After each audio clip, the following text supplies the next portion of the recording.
So I'm going to read just 3 pages. I think many lesbians have one significant man in their pasts. Now, as it happens, I don't. But most of the lesbians I know do. And in particular, the butches and the tomboys all have a man in their past. Perhaps just because you wouldn't expect one to look at them. So I decided to give my... this is a love story between a white Canadian woman called Jude, who is the younger one, and she's very rooted to one particular little village in Ontario called Ireland, Ontario, and she is a local archivist. So Jude is all about history and connection and staying in one place, and she has the bad luck to fall in love with a very international, high-speed, biracial, half Indian, half Irish woman called Sheila, who is all about movement and travel. So they each have complications in their lives, and Jude's complication is her ex-husband, Rizla, with whom she has a kind of a buddy-like relationship, but every now and then they have sex just to pass the long winter nights of Canada.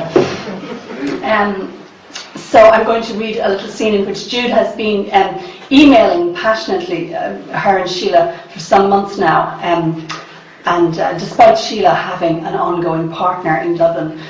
So the two women have been falling in love by email, but they have never actually spoken on the phone yet, and they have never spent a night together. So it's all been emailed so far, and Jude is now sharing a winter night with Rizla in his very shabby trailer in Ireland, Ontario. The ground was almost clear of snow, but the evening was turning sharp. The small, burlapped trees in front yard stood like goblins turned to stone. When the two of them had finally squeezed the lazy boy chair into Rizla's trailer, they shared a pot of Jude's venison stew. Rizla's cousins had headed back to the res already. Jude rolled a joint, then another, and then they wound up in bed. She stared up at the ceiling, where the cracks seemed to form a map of the rivers of the Huron tract in the era when they were the only lines carved into the wilderness.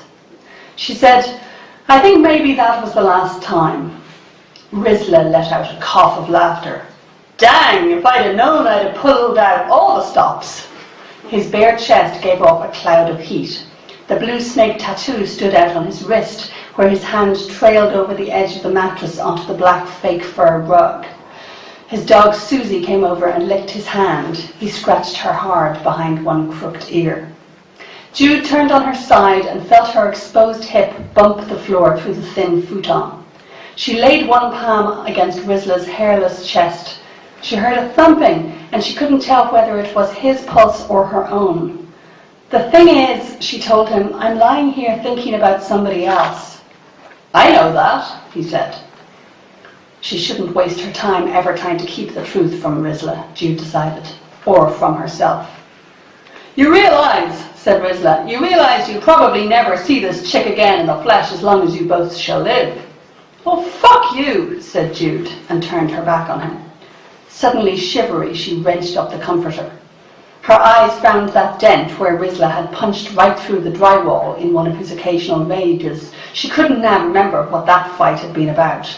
She stared at the beer bottle on the floor beside an old moccasin his sister had made him, and the pizza crust that Susie was gnawing. "This place is a hovel," she said. "Oh, so now it's the decor that's a turn-off?" His breath was hot on the nape of her neck.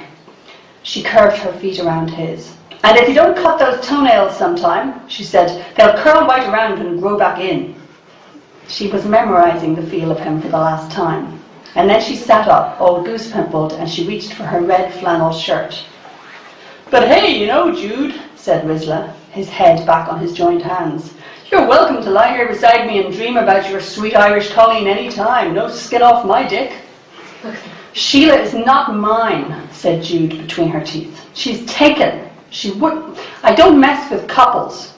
"Oh yeah?" he said. Jude concentrated on doing her buttons.